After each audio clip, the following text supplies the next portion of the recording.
couple of weeks ago at a conference, I was asked to explain consciousness and what I actually thought it was, where it come from. And the best way I found to describe what consciousness actually is if you imagine that everything is energy, and energy itself must, because we are all made of energy, energy itself must all information, then you come to the realization that you can tap into these energies and they release information of everything that ever is, was, or will be. It contains the information for any question that you may have. And that led me on to the point where, you quickly understand that depending on what, if I describe it like this, depending if you've thought of your body as a radio, and you're tuning in that dial on that radio, and depending which frequency you get to is what you receive in a signal from a broadcaster. So if you put that into the context of your heart being the tuner, and your body, your heart being the receiver for this information, and choosing to love, and choosing to to sort of tap into that higher frequency, then you tap into the information that comes along with that frequency. And the information that's out there in the universe is phenomenal. So imagine that your consciousness doesn't exist. It exists basically in empty space. So the way I explained it at the conference a couple of weeks ago was, this is the universe. It looks like empty space, what appears to be empty space, but is not. It's actually electromagnetic fields. There's all things going on there that we don't see or have the ability to fully understand. And then what you have to remember is that every atom that makes anything is 99.9% empty space. So everything that's actually made up, that we observe around us, is made up of empty space, and that all has information in it too, including our own bodies. So as we tune in, our heart is the tuner. As we tune into these higher frequencies, we tap into this field of information. And like I say, everything that we ever wanted to know is within that field. The question is to be able to raise your body to a point where it can actually receive that. And people ask me, how do you do that? How do you tap into that source? And it's quite hard to sort of try and explain to someone, but basically you've got to make your body full of information.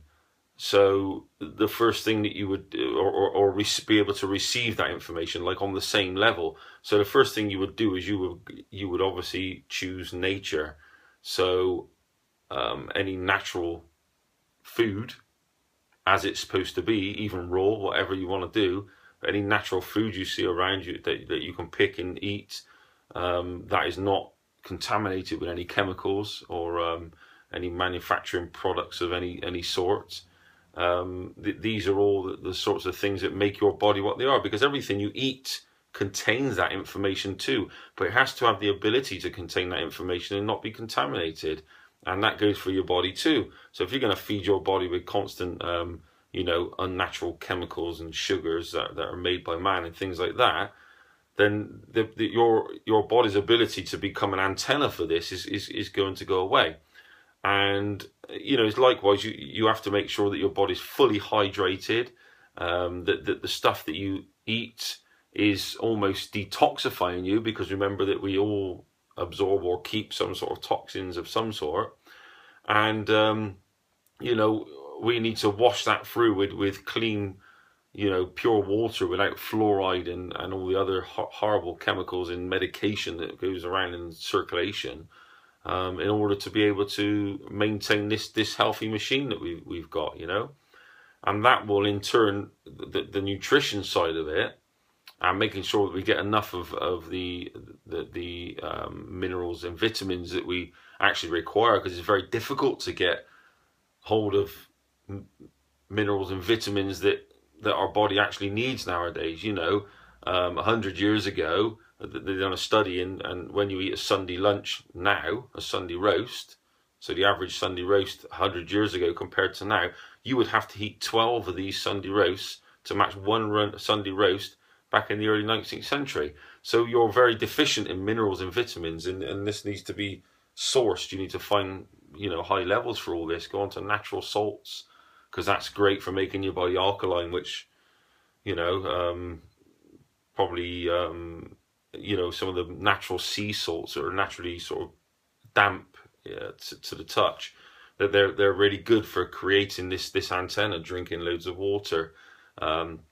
Turmeric is good for decalcifying, trying to decalcify the brain, because remember, the brain is made up of fats and water mainly. So pure coconut oil and plenty of water and all these pure things, without fizzy drinks, without alcohol, unfortunately, and sugar.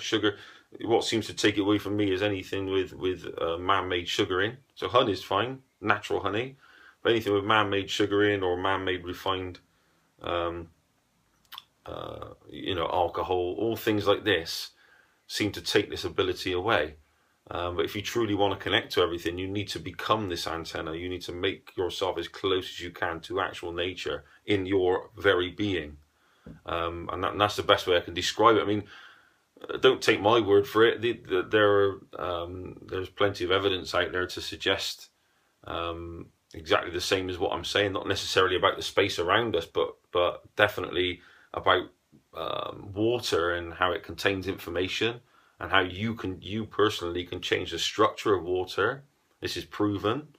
You can change the structure of water just by your thoughts and intentions. So that proves to you that your body does not end at the skin level that you actually see. To even think that would be ridiculous. Your body doesn't end. It's connected to everything. This is where, you get people saying we are all one. Because it's true. We are. We're all the same energy. We're all sharing the same energy to and fro. And we need to make ourselves as aligned with that as we can. So if you want to if you're a beginner to this and you think, oh, well, he must be talking rubbish about all this sort of stuff. Of course, science hasn't proved everything, but the trouble is with people who think in their left brain is that they think, well, if science hasn't proved it, it don't exist. So then I say, well, what about consciousness? Well, we don't exactly know what that is yet, so we don't know if it exists. But I'm telling you what it is. And also, Dr. Emoto, he wrote this book, Messages in Water. I haven't actually read this book yet, but I have, seen some of his YouTube videos. And he basically managed to prove during his lifetime that your actual consciousness will change the structure of water. And what you think will change the structure of water within a glass on the side, which is away from you, that you're observing. So if you're feeling hate and fear, then it will turn into like when you freeze it, it will turn into like a blob. If you're feeling love, unconditional love and happiness, then when you freeze that water, it turns into sort of perfect ice crystals that are hexagon shaped. And if you think about it like that, our bodies are mainly water, like 70% water. Then if we're having a good thought, then we've just changed our body into an alkaline state, into a higher frequency, just through our thoughts. So if we can think about being well and make our body well, then we can also think about being ill or have ill thoughts and make our bodies ill. So this describes a lot of things. We're right on this forefront of understanding this now and coming to terms with it. And all things like this are going to become more commonplace, to the point where people will no longer even question what I'm saying now. They just know it. They say, well, why didn't we know that? So keep an open mind and look up this book. Take a look. That's a good place to start. So Messages in Water. And, there is other things you can look into as well. I can't remember off the top of my head. But there is things that pieces of information and evidence out there that will connect all this together for you and actually prove to you and start you going, well, actually, there could be something in this after all. So anyway, keep an open mind, and I'll speak to you soon. Bye.